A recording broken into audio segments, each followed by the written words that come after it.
শুক্রবার একটি আমল করুন, আসরের আগে ইনশাআল্লাহ আপনি ফলাফল দেখতে পাবেন। শুক্রবার আপনি যদি আমলটা করতে পারেন, আল্লাহ সুবহানাহু ওয়া তাআলা আসরের আগে আপনার মাধ্যমে আপনাকে ফলাফল দেখিয়ে দেবেন, আপনি অবাক হয়ে যাবেন ইনশাআল্লাহ। পবিত্র দিন, সপ্তাহের সেরা দিন হলো শুক্রবার, আল্লাহ রাব্বুল আলামিনের দেয়া রহমের দিন। নবীজি বলেন, সারা সপ্তাহে মানুষ যা গুনাহ করে না কেন, শুক্রবারে যদি আল্লাহর কাছে মানুষ মাফ চায়, আমার আল্লাহ রাব্বুল আলামিন বান্দার গুনাহগুলো ক্ষমা করে দেন। অত্যন্ত গুরুত্বপূর্ণ দিন শুক্রবার।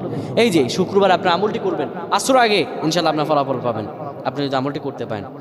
জোহরের পরে যখন সূর্য মাথার উপরে, জুমা নামাজ শেষ করার পরে মসজিদে বসে থাকবেন। মসজিদে বসার পরে সূরা ফাতিহা 10 বার পড়বেন। এরপরে একটি দোয়া পড়বেন, আর রহমান আর রহমান আর রহমান আর রহিম, আর রহমান আর রহমান আর রহিম, এইভাবে আপনি 10 বার পড়বেন। এরপরে দুরূদ 10 বার পরে দোয়া করবেন, আল্লাহ রাব্বুল আলামিন